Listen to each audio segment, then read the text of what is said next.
Hey, MCE gang, MCE crew, what's going on? Hey, did you know that between 1965 and 2019, the U.S. federal government has spent $20 trillion on poverty programs? Programs that were billed as, things that were going to reduce poverty in America. Now, here's the thing. When these programs, when this spending started, when Lyndon B. Johnson started his Great Society program and all of this poverty alleviation spending started, the percentage of Americans living at or below the poverty rate in America was 17%. Well, guess what? Guess what it is today? I'll give you a wild guess. If you said 17%, you're right.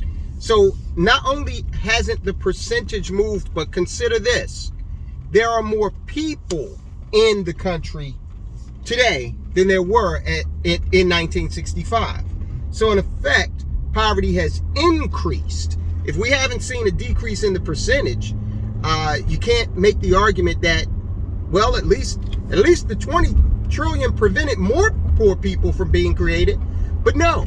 There are more people in the nation. There are about 325 million people in this nation right now. So yes, poverty increased after $20 trillion was spent trying to reduce poverty. But what that money did is it subsidized poverty. Okay? It actually created these departments that were focused on looking at poor people as, just these objects, okay, that were looked at in terms of how do we maintain their current situation. The poverty alleviation programs did not seek to destroy poverty. Now, we're going to talk about how we can do that, all right, in today's world. We're going to talk about what the federal government should have done, what they can do, and more importantly, what you can do. Because I know you don't want to sit around and wait for the federal government to make a move. You want to be able to take control of your own destiny. And you want to be able to tell your friends and family how to do the same. That's why you are a member of the MCE crew. So let's get into it, guys. All right. Okay, MCE crew, I want you to understand I'm outside doing some yard work right now. Back from getting my latte, so I'm not in the nice shirt that I sometimes am in. But let's get right to it. So let's first start talking about the government and what they could do in order to really destroy poverty if they wanted to. But in a lot of ways, the government wants to maintain the status quo because certain politicians use the status quo to maintain power. Okay, and for certain politicians, power is more important than bringing people up out of poverty. Because if the latter was the most important thing, then after $20 trillion spent, somewhere in there, you would have seen a national curriculum within our grade schools that would emphasize asset ownership, asset acquisition, the difference between being a conspicuous consumer and a business owner or investor. Now, we know that everybody is not going to make the choice to become a business owner. We know that because, quite frankly, being an employee is, in a lot of ways, easier. You don't have to take a lot of risk. You don't have to put up the capital. You don't have to worry about abiding by the increasing amount of regulation out there. So there is that. And on this channel, we don't begrudge people if they want to maintain their status as an employee, but we do educate to let you know that there are more advantages to being a business owner or an investor, and that a W-2 job is not designed to make you wealthy. Okay, it's just not designed to do that. So we use those things. We have those things as a given, but we can prove beyond a shadow of a doubt that the government is not concerned with really and truly bringing people up out of poverty, because if they were, then you would see a standardized curriculum that every state and the federal government's Department of Education would promote in terms of a real economic literacy program, okay? But instead what we have is we have pop culture and Madison Avenue, or the advertising world. What they do is they'll take a celebrity, they'll put him or her in a car, like Matthew McConaughey, for example. You ever seen those Lincoln commercials? Doesn't Matthew McConaughey look cool in that Lincoln? Driving around, I don't know where's he going? I mean, he's got a tuxedo on, he's in the middle of the mountains fishing. This guy's just living a life with this Lincoln. So it gives the mental impression that the Lincoln is the key to this life of Raleigh that Matthew McConaughey is living. And that's how advertising is done. But when have you seen an advertisement that featured a big star like Matthew McConaughey, and he's saying, hey, you know what I just did? I maxed out my IRA for the year, and boy, do I feel good. Or I maxed out my cash value insurance policy for the year, and that's helping me build wealth. You never see that, okay? And that's a problem. So let's realize all that. That's the reality of the situation. So it becomes incumbent upon you, because if the federal government has not done this since 65 rather, they ain't starting now.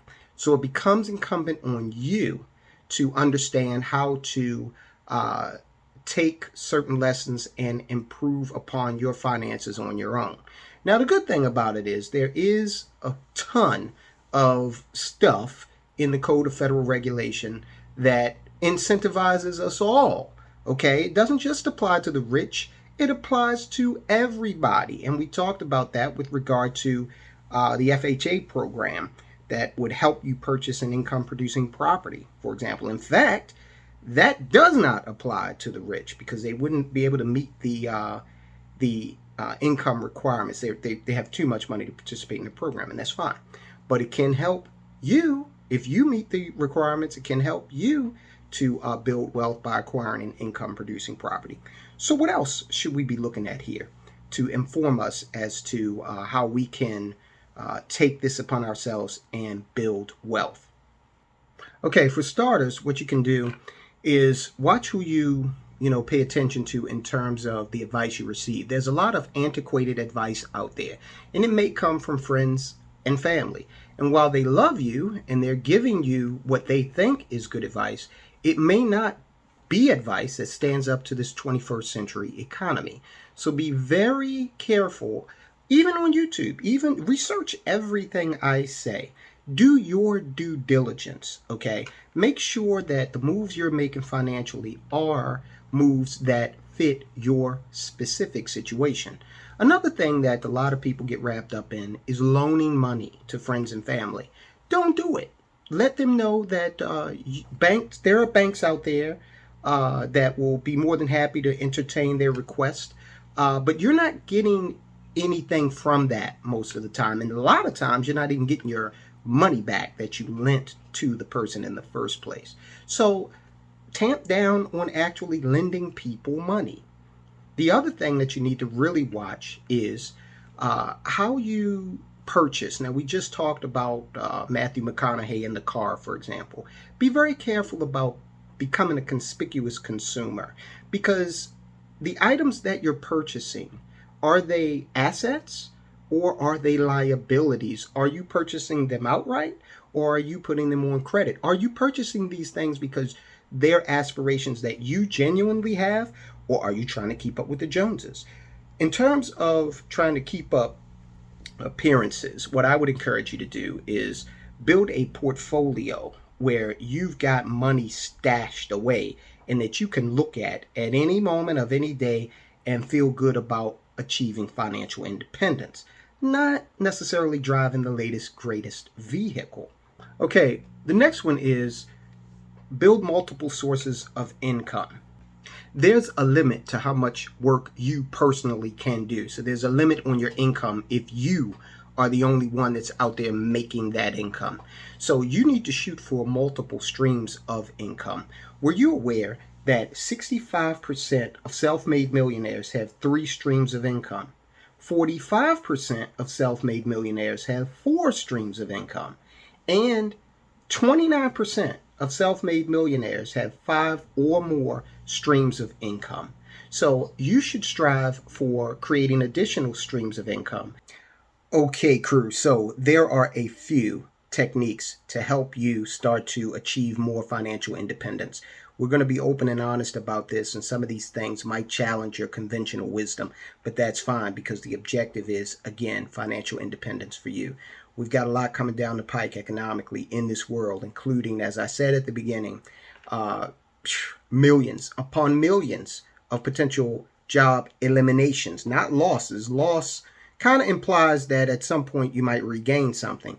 But the way that the economy is going, the way technology is advancing, we're looking at the elimination of millions upon millions of jobs by 2030.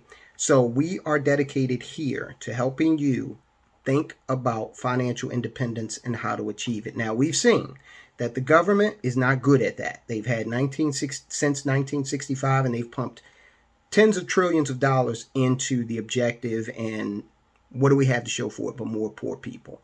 So therefore we need to make change in our own lives. So that's what this video has been about, and that's what all our videos are about. But we're going to have more specific tips coming up. Now, if you've got tips and techniques that you use and you've found that they are effective in helping you hold on to more money so you can put that money to work, then leave us a comment in the comments section and tell us all about your techniques.